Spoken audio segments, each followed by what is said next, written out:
For exercise P4-4, we're going to take a look at a couple of new commands, things that might be useful for you. I've already gone ahead and started a brand new metric file, and I'm just going to begin this exercise by drawing a rectangle. And this rectangle is going to have dimensions of 40 by 10.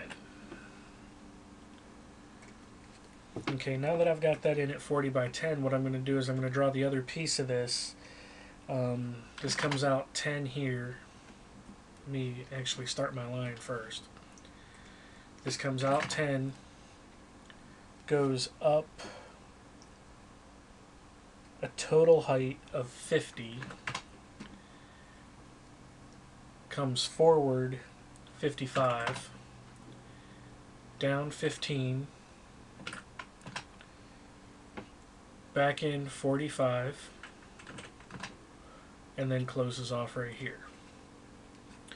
Okay, now the reason I did it this way is because I can actually use both of these profiles now and extrude them in different heights. So what I'm going to do is finish my sketch, go to extrude.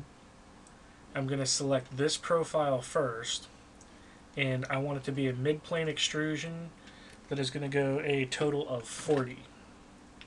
And I'll say OK to that. The next thing I'm going to do is expand extrusion 1, right click on sketch and say share sketch. Now I'll go back to extrude, select this profile, mid-plane, and a distance of 100.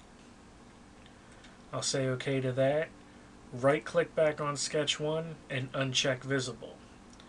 Now you can see that I've got just about everything here that I need to have here. Now, I made a mistake in one of my dimensions. Instead of this being 50, I needed it to be taller than that. So I'm going to right-click back on Sketch 1 and go to Edit Sketch. I forgot to add the 15 for the top. So instead of 50, this is going to be a total of 65. So I'll go ahead and finish that sketch. And that looks a little bit better than it did a few minutes ago. The main thing is that I need 40 between here and here. So what I'm going to do now is I'm going to begin to place my hole. So I'm going to select hole, and I'm going to do the one in the top first because it's the most difficult, because it's the only hole in this project that does not go all the way through. So I'll select the top.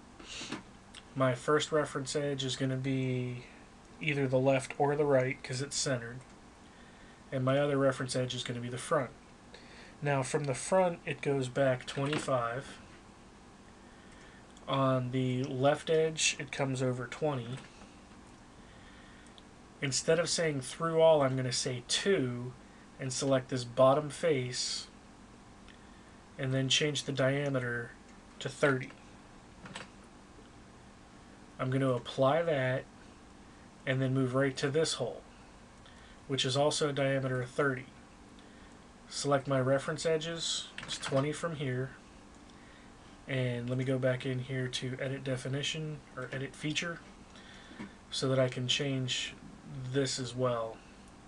And this is supposed to be 20 also. So there's those two holes. Now I need to place the holes down here. So first I'm just going to place the hole right here. These have a diameter of 20, so I'll go ahead and change that now. And they do go through all. For my first reference, I'm going to pick the left edge, and then I'm also going to pick the back edge since that's where it's actually dimensioned from. So this needs to be set to 20, and this needs to be set to 20. I could now apply that, and rather than create 2 more holes, I'm just going to do a rectangular pattern of this feature. My direction is going to be based on this going the other direction. I want 3, and they need to be spaced 30 millimeters apart. I'll say OK, and there is the completed exercise 4-4.